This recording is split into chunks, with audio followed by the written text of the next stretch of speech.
அன்பான நண்பர்களே வணக்கம். நாம் கேட்டுக்கொண்டிருப்பது திரு இந்திரா சௌந்தரராஜன் அவர்களின் கிருஷ்ண தந்திரம். வாசிப்பது ஸ்ரீலதா தயாளன். போன பகுதியின் தொடர்ச்சியாக. ஒரு பாடல் பதிவிற்காக தன் சொந்த ஊரான கண்ணமங்கலம் வந்த ஷியாமளாவுக்கு அங்கே தினமும் வழிபடும் கிருஷ்ணன் கோவிலை அவள் தந்தை வார்த்தையால் சாடியது பெரும் அதிர்ச்சியாய் இருந்தது. அவர் ஏன் அப்படி சொன்னார்? அப்படி என்ன நடந்தது? தெரிந்து கொள்ள இனி கதைக்குள். என்னப்பா சொல்றேல்? அது நம்ம கோயில், நம்ம கிருஷ்ணர் கோயில் என்றாள் ஷியாமளா. அதெல்லாம் ஒரு காலத்துல. இப்ப அங்க என்னென்னமோ நடக்கிறது. கோயில் சாநித்தியமே போயிடுது. ஆமா, அங்க போய் பெருமாளை சேவிச்சுட்டு இறங்கிட்டீங்க தானே? ஆமாம் மாமா, அப்படியே அங்க ஒரு பைராகியை பார்த்தோம். ராகவ் பைராகி என்றதுதான் தாமதம். செல்லப்பா முகத்தில் குத்து விழுந்த மாதிரி ஒரு அதிர்வு. கண்ணிரண்டும் இருண்டது போலாகி ஊஞ்சலிலும் போய் உட்கார்ந்து விட்டார். அதுவே ஏதோ ஒரு தப்பான விஷயம் அது என்கின்ற ஒரு எண்ணத்தை ஷியாமளாவுக்கு உருவாக்கிவிட்டது. சமையல் கட்டில் இருந்து காப்பியோடு வந்த கோமலா மாமியும், என்னடா குழந்தனே, முதல்ல ஆத்துக்கு வந்துட்டு அப்புறமா நீ எங்கே போகணுமோ அங்கே போயிருக்கலாமே. போகட்டும், அந்த பைராகி உங்ககிட்ட ஏதாவது சித்து வேலை எதையும் செய்து காட்டிடலையே என்றுதான் கேட்டாள். சித்து வேலையா? ஷியாமளாவிடம் ஈனஸ்வரம். ஆமாண்டா குழந்தை, அந்த பைராகியால் ஊரேனா பயந்துண்டு இருக்கு. ஒரு நாள் எல்லார் வீட்டு மேலேயும் கல் வந்து விழுந்தது. பலரோட தோளில் போட்டுட்டு இருந்த துண்டு தீ பிடிச்சது. ஒரு வாரத்துக்கு ஊரில் மாடு கூட சரியா பால் கறக்கல. அவ்வளவு எதுக்கு, எவ்வளவு எரும மாடுகள் செத்து போயிடுத்து தெரியுமா? கோமலா மாமி சொன்ன ஒவ்வொரு விஷயமும் இருவரையும் விதிர்க்க வைத்தது. அத்தியாயம் 4. குறிப்பு. ஊர் இப்பொழுது பழைய ஊர் இல்லை. வியாதியில் படுத்து கிடந்து சீதபேதியால் சிக்கித் தவித்த அவ்வளவு பேரும் குணம் பெற்று விட்டார்கள். அது மட்டுமல்ல, மன்னார் அந்த புல்லாங்குழலை வைத்து வாசித்தபடி தெரு தெருவாக நடந்தபோது வாசிப்பு மயக்கத்தில் உயர் சாதிக்காரர்கள் வாழ்கின்ற தெருவுக்குள்ளும் தன்னை மறந்து நுழைந்து விட்டிருந்தான். அதெல்லாம் அவன் மேலான புகாராக மாறிவிட்டிருந்தது. கூடவே அவன் வாசித்தபடி நடந்தபோது அநேக ஆடு மாடுகளும் அவன் பின்னாலேயே சென்றனவாம். இந்த மன்னார் சிறிது நேரம் குளத்தங்கரையில் நின்று வேறு வாசித்திருக்கிறான். அப்போது அவையெல்லாம் குளத்தில் இறங்கி நீர் அருந்தியிருக்கின்றன. சில பசுக்கள் சிறுநீர் கழித்து சாணி போட்டு குளமெல்லாம் வேறு பாலாக்கி விட்டதாகவும் அவன் மேல் குற்றச்சாட்டு. முதலில் கோயில் புல்லாங்குழலை எடுத்து வாசித்ததே குற்றம்.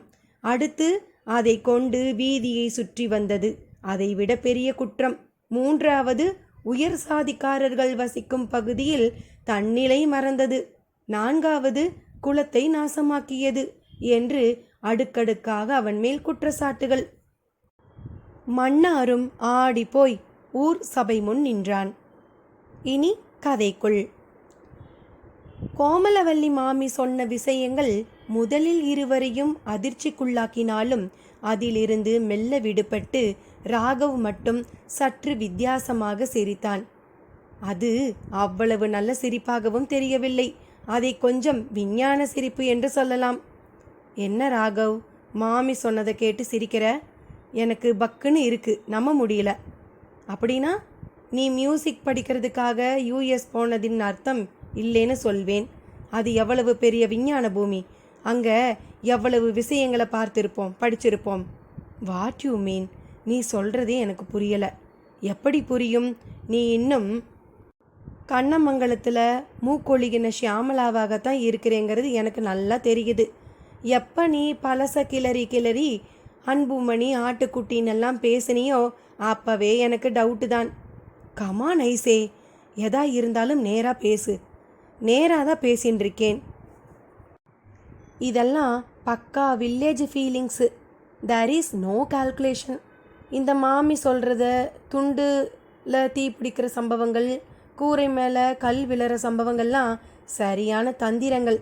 கொஞ்சம் மஞ்சள் பாஸ்பரஸை ஒரு சாணி உருண்டைக்குள்ளே வச்சு கூரை மேலே எரிஞ்சா அந்த சாணி காஞ்சு அதில் இருக்கிற மஞ்சள் பாஸ்பரஸ் கூரையில் தீ பிடிக்கிற சூழலை உருவாக்கும். அதுக்கு அது it will take some time. கொஞ்சம் டைம் எடுத்துக்கும். பார்க்குறவாளும் கூரையில் என்னமோ தான் அதாவா தீ பிடிச்சிக்கிட்ட மாதிரி தான் தோணும். அது அப்படியே தோல் துண்டுக்கும் பொருந்தும். இப்படி இவங்க சொன்ன விஷயங்கள் ஒவ்வொன்று பின்னாலேயும் ஒரு சூட்சுமம் இருக்குது. அவ்வளவும் மேன்மேட், அதாவது திட்டமிட்ட சதி. சரி, இதுக்கும் அந்த பைராகிக்கும் சம்மந்தம் இருக்கும்னு நீ நினைக்கிறியா? நோனோ, யாரோ அவரை எதிரியாக நினச்சுண்டு உள்ளூரில் சேட்டை பண்ணுறா. இது அவ வேலை. அவன் பதில் அவளுக்குள் சற்று நிம்மதியை தந்தது. ஆனால் கோமலா மாமி ராகவை ஒரு தினுசாகத்தான் பார்த்தாள்.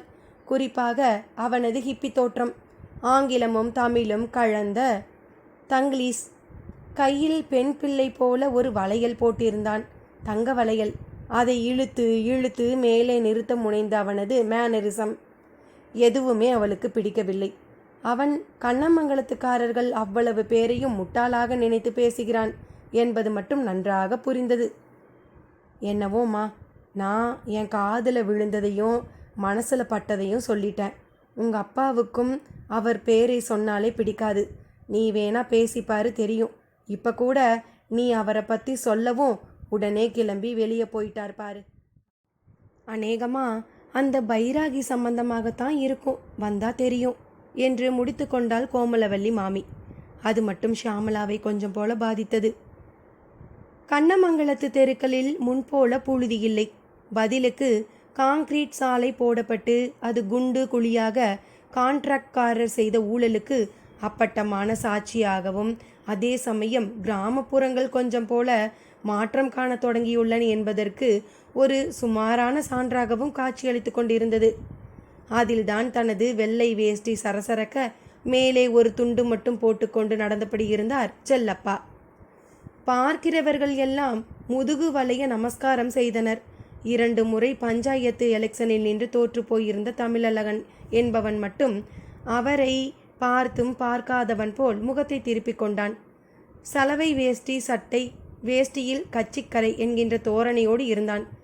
அவனோடு ஒரு 4 ஆமானே ஊமானே என்று அவனது அலம்புகளுக்கு ஒப்புதல் அளித்தபடி அதில் பிச்சமுத்துவும் இருந்தான். அவன் செல்லப்பாவுக்கு கொஞ்சம் மரியாதை காட்டுவது, மடித்து கட்டியிருக்கும் லுங்கியை அவன் அவிழ்த்து விட்டு கொள்வதில் நன்றாக தெரிந்தது. செல்லப்பாவும் அவர்களை பார்க்க வந்தவர் போல அவர்களை நெருங்கினார். பிச்சமுத்துவிடம் ஒரு மெல்லிய படபடப்பு.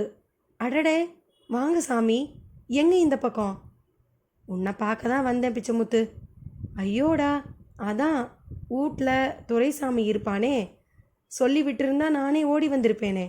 நீ வருவ, தமிழழகன் வருவானா? அந்த பதில் தமிழழகனை அவன் பக்கம் திருப்பியது. என்ன சாமி, நான்லாம் எதுக்கு உங்கள் வீட்டுக்கு வரணும்? நீங்கள்லாம் தான் பெரியவங்க, சாதி அந்தஸ்துன்னு எல்லாத்துலேயும் தாட்டியமான பார்ட்டி. நான் என்ன அப்படியா? ஆட, நீ ஒன்று தமிழழகா, எந்த காலத்தில் இருந்துன்னு நீ பேசுகிற? சாதியாம் அந்தஸ்தாம். நாளைக்கே நீ எலெக்ஷனில் நின்று பதவிக்கு வந்தா அதிகாரம் பணம் ரெண்டும் உனக்கு கிடைச்சிடும். அப்போ நானே இப்படியா தமிழழகான்னு உன்னை கூப்பிடுவேன்? இல்லை கூப்பிடத்தான் உன் தொண்டர்கள் விட்டுடுவாங்களா? எதுக்கு ஜிலேபி சுத்துறீங்க சாமி? விஷயத்துக்கு வாங்க. வரேன் வரேன். நம்ம கோயில் கரட்டு மேலே பைராகி ஒருத்தன் வந்து உட்கார்ந்துட்டு இருக்கிறது உனக்கு தெரியும் தானே? பிச்சைக்கார கிழவன் ஒருத்தன் வந்து ஒண்டிக்கிட்டு இருக்கான்னு அவனை தானே சொல்கிறீங்க? அவனே தான். என்னமோ பேர் சொன்னீங்களே, அது என்ன? பைராகி. பைரவர் தெரியும், அது என்ன பைராகி? பைராகினா கொஞ்சம் மாயம் மந்திரம், அப்புறம் கொஞ்சம் பக்தி உபன்யாசம்னு ஒரு கலவையான டைப்புன்னு அர்த்தம். நம்ம ஊர் பக்கத்தில் இவங்க அதிகம் கிடையாது, வடக்க இவங்க நிறையவே உண்டு. அப்போ பார்ட்டியும் நார்த்து தானா? எனக்கு முழு விவரம் தெரியாது, ஆனால் 90% பார்த்தா அப்படி தான் தெரியறது. சரி, இப்போ என்ன அந்த ஆளுக்கு? அந்த நபர் இந்த ஊரை விட்டு போனால் போதும். ஏன் சாமி அப்படி? அந்த ஆள் உங்களை என்ன பண்ணா? தமிழழகன் சற்று கிண்டலான தொனியில் தன்னை மாற்றிக்கொண்டே கேட்ட விதம் நக்கலாக இருந்தது. என்னை எதுவும் பண்ணலப்பா, பண்ணவும் முடியாது. ஆனால் ஊரே அந்த ஆளை பார்த்து பயந்து போய் கிடக்கிறது உனக்கு தெரியும் தானே? இந்த ஊரை விடுங்க சாமி, ஊராம ஊர் எல்லாம் மந்த ஆடுங்க மாதிரி தானே. ஒருத்தன் தன் வீட்டுக்கு ப்ளூ கலரில் முகப்புல பெயிண்ட் அடித்தா வரிசையா அவ்வளவு பேரும் தங்க வீட்டு முகப்புக்கு அதையே அடிப்பாங்க. ஒருத்தன் ஒரு மோட்டார் பைக் வாங்கிட்டானா உடனே எல்லாரும் பின்னாடியே வாங்கிடுவானுங்க. இந்த ஊர் எந்த காலத்தில் சுயமாக யோசித்து நடந்துட்டுருக்கு? தமிழழகன் பேச்சில் அவனது தேர்தல் தோல்வியும் அதனால் ஊர் மேல் அவனுக்கு ஏற்பட்டிருந்த வெறுப்பும் கூடவே அவ்வளவு பேரில் அவன் மட்டும் ஏன் அரசியல்வாதியாக ஆனான் என்பதற்கான காரணங்களும் அப்பட்டமாக தெரிந்தன. நான் ஒன்று சொன்னா நீ ஒன்று அர்த்தப்படுத்திக்கிற. இந்த பைராகி விஷயத்தில் ஊருக்குள்ள தப்பாக பல விஷயங்கள் நடக்க ஆரம்பிச்சிட்ருக்கு. அது அதிகமாகி ஊரே பீதி அடைகிறதுக்குள்ள அந்த ஆளை துரத்தி அடிக்கணுங்கிறேன். தப்பானா என்ன நீ தெரியாத மாதிரி கேட்குற? ஆங்காங்க தீ பிடிக்கிறது, நல்லா இருக்கிற மாடு கண்ணுங்களும் செத்து விழுகுது. நடந்துட்டே இருக்கும்போதே யாரோ எரிஞ்ச மாதிரி மேலே கல் வந்து விழுது. இதெல்லாம் டுபாக்கூர் வேலை. இதை அந்த ஆள் தான் பண்ணுறான்னு சொல்கிறீங்களா சாமி? வேற யாரு? அவன் வந்த பிறகுதானே இவ்வளவு கூத்தும் ஆரம்பமாச்சு. சரி, நீங்களே போய் எச்சரிக்கை பண்ண வேண்டியது தானே, உங்கள் கோயில் தானே. ஆட என்ன தமிழழகா! என் வீட்டுக்குள்ளே பாம்பு பூந்தா நானா போய் மகுடி வாசிக்கிறவனை தானே கூப்பிடுவேன். அப்போ உங்கள் மகுடி நான், அப்படி தானே? அது ஒரு உதாரணத்துக்கு சொன்னேன்ப்பா. உனக்கு இந்த ஊர் மேலே இருக்கிற அக்கறை எனக்கு ஞாபகத்தில் வந்தது. எதுனாலும் முன்னாடி நிற்கிற. போதும் சாமி, உங்கள் காரியம் ஆகணும்னா நீங்கள் எந்த எல்லைக்கும் போவீங்கன்னு எனக்கு தெரியும். கடைசியாக உங்ககிட்ட ஒரு கேள்வி. அந்த ஆள் எதுக்கு நம்ம ஊருக்கு வந்து நம்ம கோயிலில் பூந்துக்கிட்டு அங்கேயே கிடக்கிறான்? அது நீ இந்த கேள்வியை அவன்கிட்டயே கேட்டுட. அப்போ உங்களுக்கு தெரியலையாக்கும். தெரிஞ்சாதான் நீ இப்போ கேட்டதுக்கு பதில் சொல்லியிருப்பேனே. சரி சாமி, நீங்கள் போங்க, நான் பார்த்துக்கிறேன்னு பட்டும் படாமல் சொன்னால் எப்படி? முடிக்கிறேன். அவன்கிட்ட நீ போறேன்னு வெய்யி, அவன் உன்னை மிரட்டுவான், கை கால் வரவிடாமல் பண்ணிடுவேன்னு சொல்லுவான். அதுக்கு தான் இந்த ஊரே பயப்படுறது. ஆனால் நீ இதையெல்லாம் நம்பாதவன்னு எனக்கு தான் தெரியுமே. செல்லப்பா அவனுக்கு நன்றாகவே ஐஸ் வைத்தார். அவனும் மயங்கிவிட்டான். அவன் முகத்திலும் அப்போதே அவர் சொன்னதை செய்து முடித்து விட்டது போல ஒரு பாவனை. கூடவே அவர் தன்னிடம் வந்து உதவி கேட்டதில் ஒரு சன்னமான கர்வம். ஷியாமலா தன் ஹேண்டி வீடியோ கேமராவை எடுத்து வியூ பார்த்தபடி இருந்தாள். அவளது வியூ பாயிண்ட்டுக்குள் கோமலவல்லி மாமி கையில் காப்பியுடன் வந்து நின்றாள். அவளும் கண்களை அகற்றாமலே, மாமி, ராகவ் குளிச்சுட்டானா, ரெடி ஆயிட்டானா என்று கேட்க, அவனே மாமியை தாண்டி கொண்டு, எஸ் ஷியாமி, நான் எப்போவோ ரெடி ஆயிட்டேன் என்றபடி வந்து நின்றான். மாமி அவன் வரவும் அங்கே நின்று ஷியாமலாவுடன் பேச விரும்பவில்லை. காப்பியை வைத்துவிட்டு விலகி கொண்டாள். ஷியாமா காப்பியை எடுத்து ருசிக்க தொடங்கினாள். Wow, what a difference! Raghav, நீ காப்பி சாப்பிட்டியா? என்ன ஒரு ஸ்பெஷல் பார்த்தியா? சுத்தமான பசும்பால், வீட்டிலையே வறுத்து அரைச்ச காப்பி கொட்டை, அதில் மாமியோட கைப்பக்குவம் சேர்ந்துண்டு இந்த காப்பி குடிக்கிறதுக்கே இங்கே இருக்கலாம்ங்கிற மாதிரி தோணலை? போதும் ஷாமி, நாம் இப்போ மியூசிக் சம்மந்தமாக வந்த வேலையை பார்க்க வேண்டியிருக்கு. நாம் இப்போ நேராக யாதவகிரிக்கு போய் அந்த பைராகியை பார்த்து அவரை ஃப்ளூட்டு வாசிக்க சொல்லி வீடியோ படம் எடுக்கிறோம். அப்படியே அந்த கழுகு, பாம்பு இதையெல்லாம் ஷூட் பண்ணுறோம். அவன் பேசியதை கேட்டு ஷியாமலாய் சிரிப்பாய் சிரித்தாள். நான் சிரிச்சா நீ கேட்ப, இப்போ நான் கேட்குறேன், எதுக்கு சிரிக்கிற? இல்லை ராகவ், அவரை பற்றி ஊரில் எப்படியெல்லாம் பயப்படுறான்னு மாமி சொன்னப்ப நீ சயின்ஸ் பேசின, எல்லாத்துலேயும் லாஜிக் பார்த்த. ஆனால் இந்த விஷயத்த அப்படியே நம்பி ஏத்துண்டிருக்க. ஒரு பாம்பும் கழுகுமே அவர் பேச்சை கேட்கும்போது ஊரில் நடக்கிற விஷயங்கள் எல்லாம் சாதாரணம்னு உனக்கு தோணலையா? ஷியாமளா கேட்ட கேள்வியிலும் ஒரு சரியான நியாயம் இருக்கத்தான் செய்தது. அப்போது சற்றும் எதிர்பாராத விதமாக குழலோசை கேட்கத் தொடங்கியது.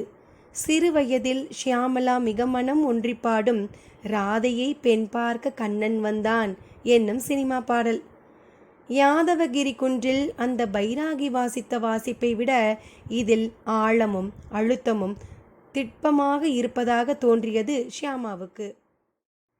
ராகவோ, யார் அது இப்போ போய் வாசிச்சுண்டு, உன் அப்பாவா என்று கேட்டபடியே வாசற் பக்கம் போனான்.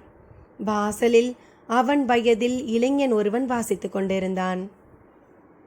அத்தியாயம் 5.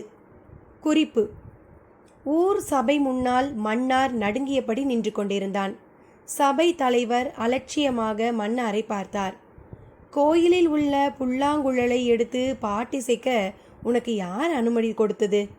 அது எவ்வளவு பெரிய சாஸ்திர பிழை தெரியுமா? அது கண்ணனின் புல்லாங்குழல். கோயில் பட்டருக்கே அதை வாசிக்க அருகதை கிடையாது. அது தெரியாதா உனக்கு என்று கேட்டார். சாமி, எல்லாரும் சாகு கிடந்ததை பார்த்து மனசு பொறுக்காம தான் நான் அப்படி செய்தேன். நம்ம சாமி புல்லாங்குழலை எடுத்து சில பாட்டுக்களை வாசிச்சா குணமாகுன்னு ஊருக்குள்ளே பேசிக்கிட்டதை கேட்டேன். அதனால தான் அப்படி செய்தேன். அதே மாதிரி ஊரே குணமாயிடுச்சு.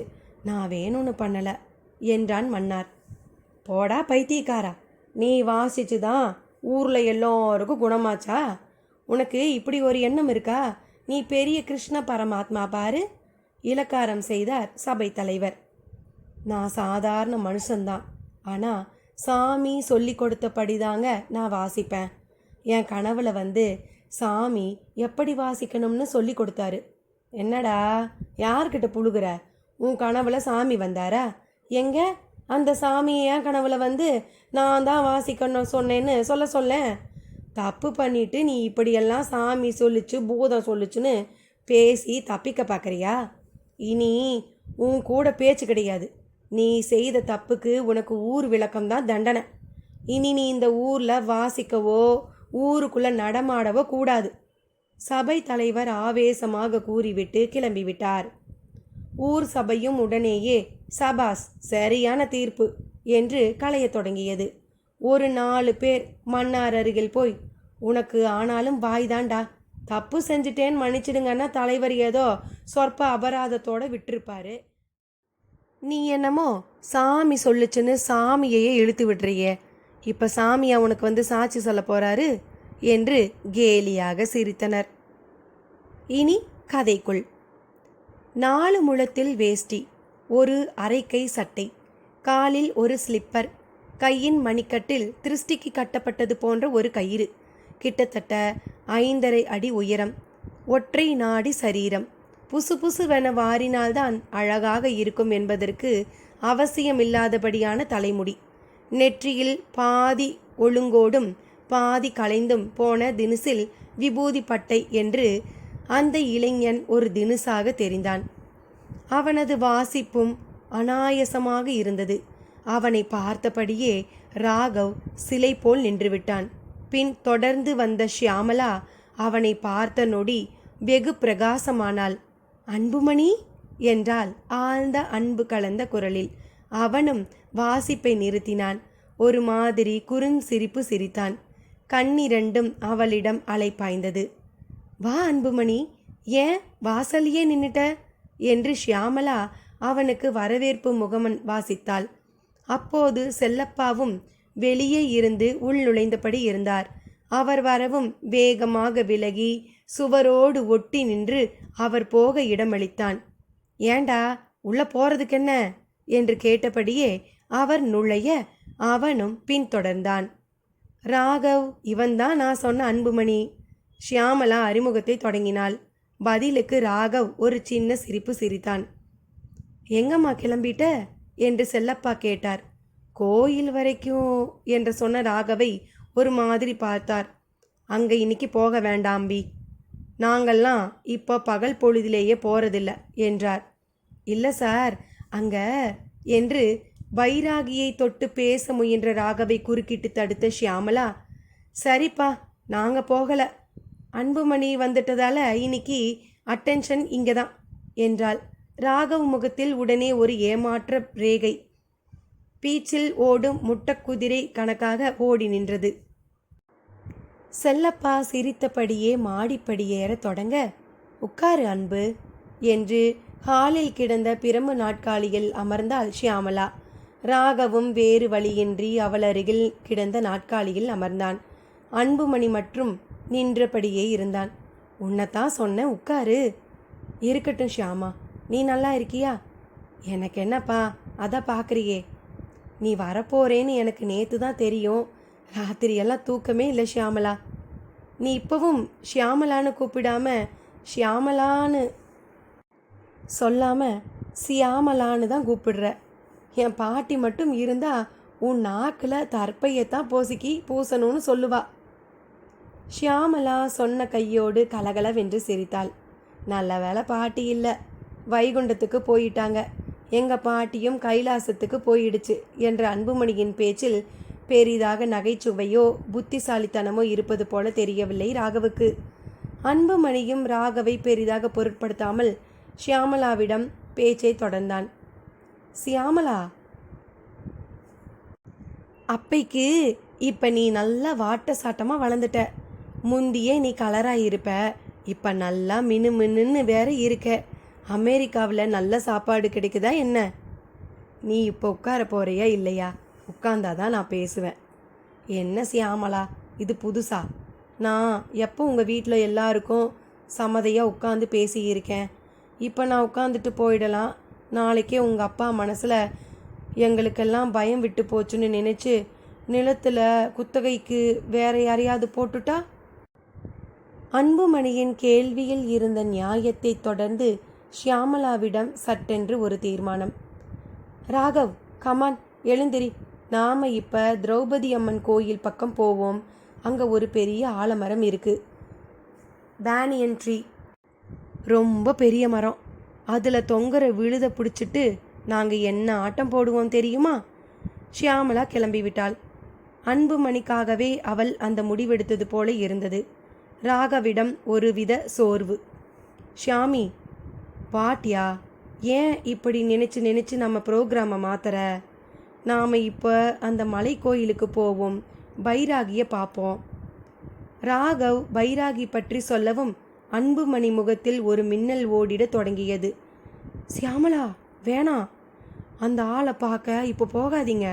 அந்த ஆள் இங்கே வந்ததிலிருந்தே ஊரில் ஒரே பிரச்சனை என்றான். ராகவுக்கு அது ஒரு முட்டாள்தனமான கருத்து போல தோன்றவும், அப்படி என்ன பிரச்சனை என்றான் சற்று வேகமாக. ராகவ் கேட்க விதம், அந்த தொனி இரண்டுமே அன்புமணிக்கு புரிந்துவிட்டது. அது சார், அவர் பார்க்கறதுக்கு ஒரு பிச்சைக்காரர் சன்னியாசி மாதிரி தான் இருக்காரு. ஆனால் யார் வீட்லேயும் எதையும் வாங்கி சாப்பிட்றதில்ல. சாப்பிடாம எப்படி உயிர் வாழ்கிறாருன்னு தெரியலை. அடுத்து நடுராத்திரியானா மலையை விட்டு இறங்கி கீழே வந்து அப்படியே தெருக்கல்ல காலார நடந்து போகிறாரு. சமயத்தில் புல்லாங்குழல் வாசிச்சுக்கிட்டே வேற போகிறாரு. நீங்கள் யாருங்க, உங்களுக்கு என்ன வேணும்னு யாராவது கேட்டால் உன் வேலையை பார்த்துட்டு போகிறியாங்கிறாரு. கேட்டவர் மேல் துண்டு கொஞ்ச நேரத்தில் தீப்பிடிச்சி எரியுது. அது மட்டுமா, சிலர் நடந்து போகும்போது அவங்க மேலே எங்கிருந்தோ கல் வந்து விழுகுது. திரும்பி பார்த்தா யாரையும் காணோம். அது மட்டும் இல்லை, அவர் வந்து கிட்டத்தட்ட 1 மாதம் ஆக போகுது. அதுக்குள்ளே இந்த ஊரில் இது வரைக்கும் 13 மாடுங்க செத்து போயிருக்கு. இதுக்கு முன்னாடி இப்படியெல்லாம் ஆனதே கிடையாது. அன்புமணி சொன்னதும் வீட்டு சமையல்காரி கோமலா மாமி சொன்னதும் கிட்டத்தட்ட ஒன்றாக இருந்தது. ஷியாமலா பதிலுக்கு ராகவை பார்த்தாள். அவன் பதில் கூற முடியாதபடி ஒருவித தீவிர சிந்தனையில் இருந்தான். என்ன ராகவ், அன்பு பளிச்சுன்னு நீ கேட்டதுக்கு பதில் சொல்லவும் என்ன பண்ணுறதுன்னு உனக்கு தெரியலையா? நோனோ, இப்போ தான் எனக்கு இன்ட்ரெஸ்ட் அதிகமாகியிருக்கு. நான் அந்த பைராகியை இப்போ ஒரு மியூசிஷியனாக மட்டும் பார்க்கல, மெஜிஷியனாகவும் பார்க்குறேன். Magician? Yes, he is a magician. Shyamala, நீங்கள் 2 பேரும் என்ன பேசிக்கிறீங்க? ஓ, உனக்கு மெஜிஷியன்னா புரியலையா? அதாவது நீ சொல்கிற மாதிரி நம்ப முடியாதபடி மாயமாக எதையாவது செய்கிறவங்கள மெஜிஷியன்னு சொல்லுவோம். தப்பு சியாமலா. மேஜிக்குங்கிறது நம்பக்கூடியது, அது ஒரு ட்ரிக்கு. அதுக்கு பின்னால் பெரிய அளவில் பயிற்சி இருக்குது. இவர் அப்படி கிடையாது. I think she is a miraculous person. அன்புமணியும் ஆங்கிலம் பேச ஷியாமளா முகத்தில் ஒரே வியர்ப்பு. அன்பு, நல்லா இங்கிலீஷ் பேசுறியே. ஆமாம், நீ எது வரையில் படித்த? படித்தேவா? இன்னும் படிச்சுக்கிட்டு தான் இருக்கேன். எம்காம் முடிச்சுட்டு லேபர் லாவும் பொலிட்டிக்கல் சயின்ஸும் போஸ்டலில் படிச்சுக்கிட்டு இருக்கேன். அன்புமணி ஷியாமளாவின் வாயை பிளக்க வைத்தான். ஷியாமளா நெகிழ்வதையும் சிலாகிப்பதையும் ராகவால் சற்று ஜீரணிக்க முடியவில்லை. ஷியாமி, டைம் ஆகிக்கிட்டே இருக்குது பாரு என்று கத்தரித்தான். நான் ரெடிப்பா. நாம் இப்போ திரௌபதி அம்மன் கோயிலுக்கு போகிறோம். நோ, நாம் மலை கோயிலுக்கே போவோம். நாம் மதியம் பார்த்த அந்த விசுவல்ஸ் என் கண்ணில் இருக்குது. அதை சூட் பண்ண முடியுமான்னு பார்க்கணும். அதை அப்புறமா பண்ணிக்கலாம் ராகவ். என் வரையில் நான் அதை ஒரு இல்யூஷனாக தான் பார்க்குறேன். What to you mean? இல்லை, எல்லாரும் சொல்கிறத கேட்டதில் இருந்து எனக்குள்ள ஒரு கன்க்ளூஷன். அந்த பைராகி ஸ்டேஜ் மேஜிக்கில் யானையை காட்டி அது ஒரு செகண்டில் மறைஞ்சு போக வைக்கிற மாதிரி ஏதேதோ தான் செய்திருப்பார். அப்போ நீ வரதா இல்லை, அப்படித்தானே? ராகவ், நாம் அப்புறமா போவோமே. இப்போ அன்புமணியோட போய் அங்கே ஆலமரத்தடியில் உட்காந்து அவனோட ஃப்ளூட் சாகசங்களை கொஞ்சம் பார்ப்போமே. ஏனோ ராகவ் அதற்கு உடன்படவில்லை. அவளுக்கு பதில் ஏதும் கூறாமல் எழுந்தான். நான் போகிறேன், நீ வந்தாவா என்றபடி வெளியேறவும் தொடங்கினான். அது ஷியாமளா வரையில் சற்று அதிர்ச்சியாகவும் இருந்தது. அன்புமணியும் அதை எதிர்பார்க்கவில்லை. யாதவகிரி குன்று அடிவாரத்தில் தமிழ் அழகனும் பிச்சமுத்துவும் நின்று கொண்டிருந்தனர். தமிழ், அந்த ஆளை இப்படி நாம் 2 பேர் மட்டும் போய் பார்க்கறது எனக்கு என்னவோ சரியா படலை என்றான் பிச்சமுத்து. தமிழ் சிரித்தான். சிரிக்காதப்பா, சொன்ன கேளு. என்னத்தை கேட்கறது? நீ இப்படி ஒரு தொட நடுங்கியாக இருப்பேன்னு நான் நினச்சி கூட பார்க்கல. நான் எச்சரிக்கையாக இருக்கேன்யா. உனக்கு அது தொடை நடுக்கமாக தெரிஞ்சா நான் ஒன்றும் பண்ணுறதுக்கு இல்லை. பேசாமல் வா. ஒரு 80 வயசுக்கு இல்லவன் எங்கே இருந்தோ வந்து உட்காந்துக்கிட்டு தண்ணி காட்டிக்கிட்டு இருக்கான். அவனை உண்டு இல்லைன்னு பார்க்காம. தமிழ் அழகன் பேச்சோடு அந்த சிறு குன்றின் படிகளில் ஏறத் தொடங்கினான். சிறிது தயங்கிவிட்டு பிச்சமுத்துவும் பின்தொடர தொடங்கினான். 3ஆவதாக பின்னாலேயே ராகவும் வந்ததுதான் ஆச்சரியம். கையில் வீடியோ ஸ்டடி கேமரா. அடிவாரத்தில் நின்று கொண்டு மலையில் ஏறும் முன் கேமராவில் மலையை படம் பிடிக்க விரும்பியவன் போல கோணம் பார்த்து படம் பிடித்து கொள்ள செய்தான். பின் படிகளில் தாவி ஏற தொடங்கினான். மேலே சந்நிதிக்குள் ஆறாவமுது ஐயங்கார் விஷ்ணு சகஸ்ரநாம பாராயணம் செய்தபடி இருந்தார். முன்னதாக தமிழழகனும் பின்னாலேயே பிச்சமுத்துவும் வந்து நிற்கவும் ஆச்சரியமாக பார்த்தார். அடடே, நீங்கள்லாமும் கோயிலுக்கு வர ஆரம்பிச்சிட்டீங்களா என்று கேட்டார். சாமி, ஒரே தொண்டை கமரல், கற்பூரம் கலந்து துளசி தீர்த்தம் இதம்மா இருக்கும் பாருங்க, அதுக்கு தான் வந்தேன் என்றபடி தமிழழகனின் பதில் அவரை சற்று நெருடியது. ஏதோ ஒன்று, சந்நிதி வரையில் வந்தேலே, ரொம்ப சந்தோஷம். இருங்க, தீபாராதனை காட்டுறேன், முதல்ல கணத்தில் போட்டுக்கோங்க என்றபடி எழுந்து சென்று நெய் தீபத்தை கிருஷ்ண விக்கிரகம் முன் காட்டினார். தமிழழகனும் பிச்சமுத்துவும் ஒரு காட்சியை பார்ப்பது மாதிரி கிருஷ்ண விக்கிரகத்திற்கு தீபத்தை காட்டியதை பார்த்தனர். அவர் திரும்பி வரவும் தமிழ் அவர் தட்டில் ஒரு 10 ரூபாயை போட்டான். இது உங்களுக்கு சாமி, கோயிலுக்குன்னு நினச்சிக்கிடாதீங்க. எப்படித்தான் இந்த சந்நிதிக்குள்ளே உட்கார்ந்துக்கிட்டு இருக்கீங்களோ, என்னம்மா வேக்குது என்றான் சற்று அலட்சியமாக. இங்கே கைங்கரியம் பண்ண கொடுத்து வச்சிருக்கணும்ப்பா, உங்களுக்கு அதெல்லாம் புரியாது. போகட்டும், இங்கே எவனோ ஒரு வடநாட்டுக்கார கிழவன் வந்து படுத்துக்கிட்டு அழிச்சாட்டியம் பண்ணுறானாமே, எங்க அவன்? தமிழ் கேட்ட பிறகுதான் ஐயங்காருக்கே அவன் எதற்கு வந்திருக்கிறான் என்பது தெரிந்தது. ஓ, நீங்கள் அந்த நபரை தேடித்தான் வந்திருக்கேளா? ஆமாம், நம்ம செல்லப்பா ஐயர் வந்து ரொம்ப வருத்தப்பட்டுக்கிட்டாரு. அந்த ஆள் பெரிய சித்து வேலையெல்லாம் காட்டுவானாமே. ஆமாம்ப்பா, போய் பாருங்கோ, புன்னை மரத்தடியில் தான் படுத்திருக்காரு. ஐயங்கார் கையை காட்டினார். அவர்களும் பிரகார வெளியில் புன்னை மரத்தை நோக்கி நடக்கத் தொடங்கினர். கச்சிதமாக ராகவும் அப்போது பிரகாரத்தை எட்டியிருந்தான். அவர்கள் இருவரும் புன்னை மரத்தடிக்கு போய் பார்த்தபோது அவரை காணவில்லை. அவர்கள் இருவருக்குமே ஏமாற்றமாக இருந்தது. தமிழ், ஆளை காணலையாப்பா. நாம வரப்போறது தெரிஞ்சு இடத்த காலி பண்ணிட்டானா? அவர்கள் தங்களுக்குள் பேசிக்கொண்டே ஏமாற்றமுடன் திரும்பவும் சந்நிதிக்கு வந்தனர். ராகவ் முகத்திலும் ஏமாற்றம் தெரிந்தது. எங்கே அந்த மனிதர்? அத்தியாயம் 6.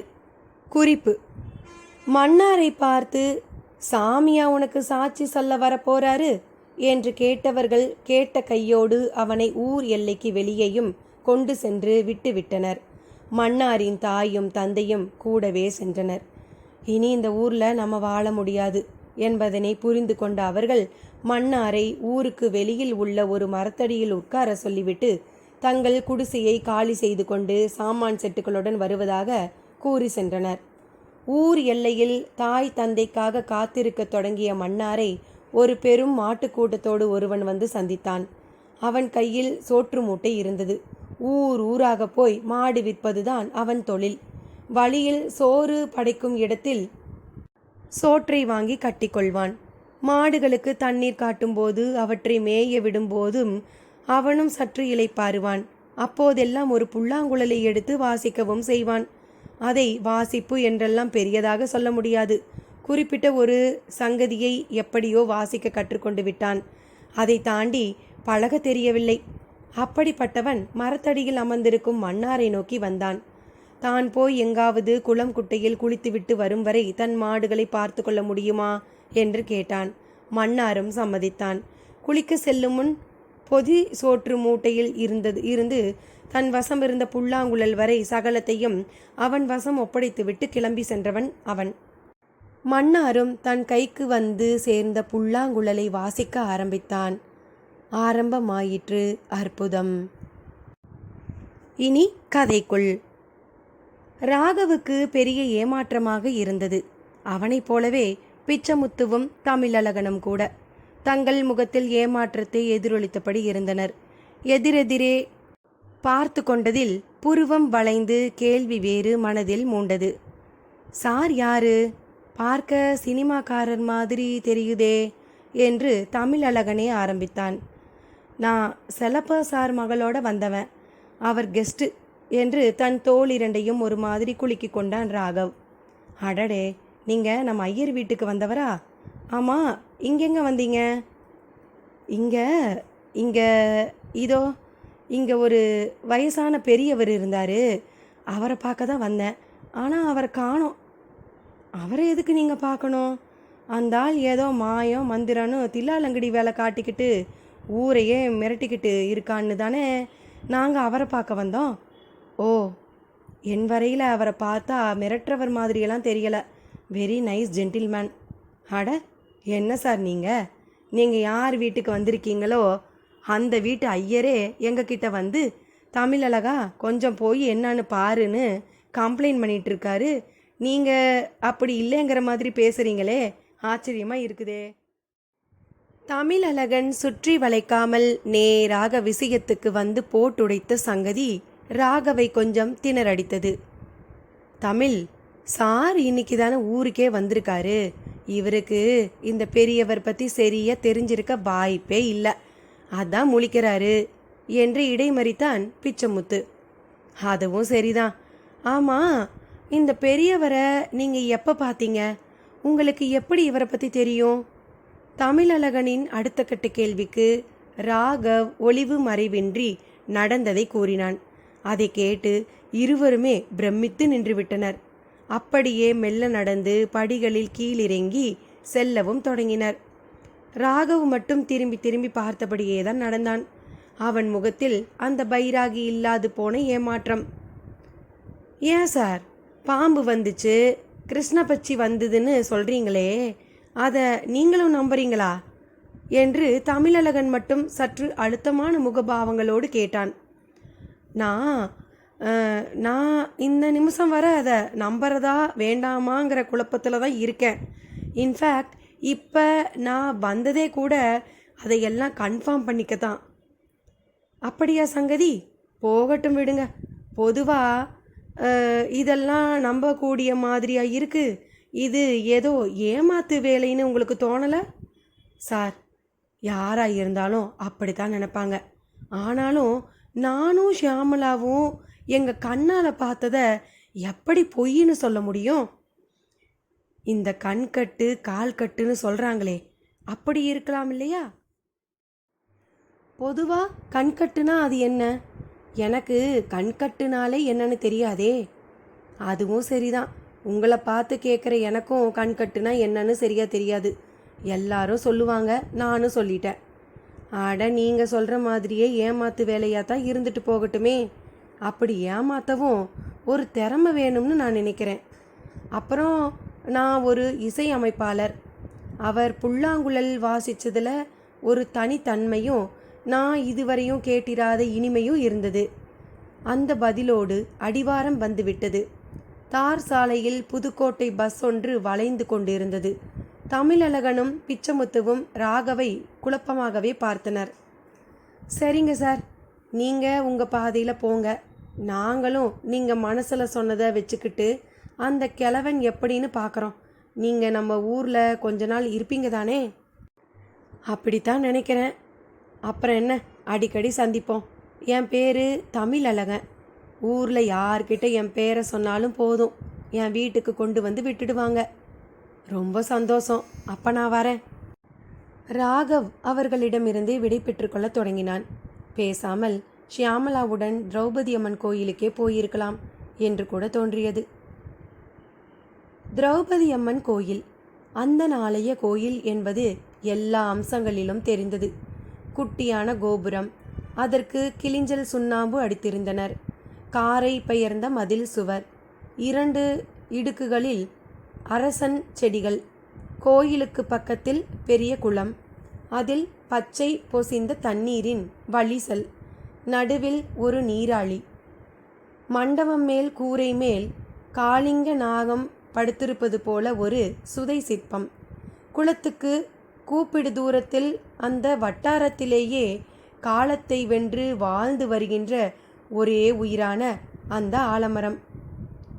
ஷியாமலாவும் அன்புமணியும் அங்கு வந்தபோது ஷியாமலா கோபுரம், குளம், மரம் என்று எல்லாவற்றையும் ஒரு பார்வை பார்த்து முடித்தவளாக, எதுவுமே மாறல அன்பு, அப்படியே இருக்கு என்று வாய் திறந்தாள். அன்புமணிக்குள்ளோ ராகவ் கோபித்து கொண்டு போய்விட்டது போலவே ஒரு பிரம்மை. ஷியாமா, வா, ஏன் நாமளும் உன் சிநேகிதர் போன கிருஷ்ணன் கோயில் மலைக்கே போவோம். அங்கே தனியாக போய் அவர் ஏதாவது கஷ்டப்படுவாரோன்னு மனசு கிடந்து அடிச்சுக்குது என்றான். கஷ்டப்படட்டும் அன்பு, ராகவ் பற்றி உனக்கு தெரியாது. அவன் பல விஷயங்களில் ஒரு பக்கா மேல் சாவனிஸ்ட்டு. நீ ஆணாதிக்க உணர்வை தானே சொல்கிற? ஆமாம், எங்களுக்குள்ளே இந்த மாதிரி ஊடல் ஒன்றும் புதுசு இல்லை. சம்டைம்ஸ் 3 மாதம் 4 மாதமெல்லாம் பேசாமல் இருந்திருக்கோம். பாவம் பவுன் சிநேகிதரு. நீ நம்ம விஷயத்துக்கு வா. போஸ்டலில் படிக்கிறேன்னு சொன்ன கேட்கவே எனக்கு ரொம்ப சந்தோஷமாக இருக்குது. உன் வீட்டில் அப்பா அம்மாலாம் எப்படி இருக்காங்க? அப்பா அம்மாவா? அம்மா இறந்துட்டாங்க. உனக்கு தெரியாது? தெரியாதே, எப்படி? ஷியாமலா புருவத்தை சுருக்கினாள். அவங்க போய் 4-5 வருஷம் இருக்கும். அப்பாவும் முன்ன மாதிரி இல்லை. அவரால் முடியலை, படுத்தே இருக்கிறாரு. நான் தான் வயல் வேலையை எல்லாம் பார்க்குறேன். தங்கச்சி கோமதிக்கும் மாப்பிள்ளை பார்த்துக்கிட்டு இருக்கேன். அதுக்கு நல்லபடியாக கல்யாணம் பண்ணுற பொறுப்பு இருக்குது எனக்கு. நீ கோமதின்னு உனக்கு ஒரு தங்கச்சி இருக்கால? சுத்தமாக என் மெமரியில் இல்லை பாரேன். ஆலமர விழுது ஒன்றின் நுனிபாகத்தே வேர்த்தண்டை ஒடித்து அதை வாயில் வைத்து கடித்து அதன் சாற்றை சுவைத்தபடியே சொன்னாள் ஷியாமலா. அப்போது கையில் ஒரு கூடையுடன் அதை பச்சை வஸ்திரத்தால் மூடி தோளில் வைத்தபடி வந்து கொண்டிருந்தார் திரௌபதி அம்மன் கோயில் பூசாரி தின்னப்பன். அவரை பார்க்கவும் ஷியாமலாவிடம் ஒரு குறுகுறுப்பு. அன்பு, அது தின்னப்ப பூசாரி தானே? அவரே தான். அப்படியே இருக்காரே, அவருக்கு வயசே ஆகாதா? அவர்கிட்டயே கேளு. சந்தியா கால பூஜைக்கு வர மாதிரி தெரியுது. கையில் அதிரச பிரசாதம்னு நினைக்கிறேன். அவன் சொல்ல அவரும் நெருங்க ஷியாமலா அவரை படப்படிக்கும் விழிகளோடும் குறுஞ்சிரிப்போடும் பார்த்தாள். பூசாரியால் அவளை அடையாளம் காண முடியவில்லை. என்ன பூசாரி, யாருன்னு தெரியலையா? தெரியல அன்பு. ஆறு உனக்கு உறவா? உன் உறவில் இப்படி வெள்ளையும் சொல்லையுமா யாரும் இருக்கிற மாதிரி தெரியலையேப்பா. நம்ம செல்லப்பா ஐயர் மவ ஷியாமலா பூசாரி. யாரு? ஷியாமலாவா? ஆமாம் பூசாரி, எப்படி இருக்கீங்க? நல்லா இருக்கேன் ஆத்தா. ஐயர் மவளே, நீ எப்படி கண்ணு இருக்க? எனக்கு என்ன, ஜம்முன்னு இருக்கேன். அப்படி போடு.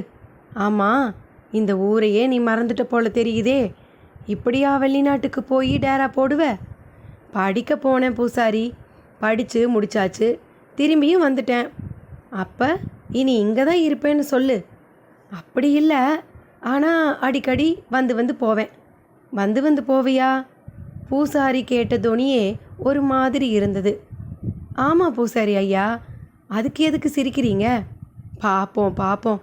ஆமாம், நீ தானே மழை கொட்டின ஒரு ராத்திரியில் நம்ம திரௌபதி அம்மன் கோயில் கன்னி மூலையில் கல் மண்டபத்தில் பிறந்தவ. அவர் கேள்வியே ஷியாமலாவுக்கு புதிதாக இருந்தது. என்ன சொல்கிறீங்க? நான் இந்த கோயில் கல் மண்டபத்தில் பிறந்தேனா?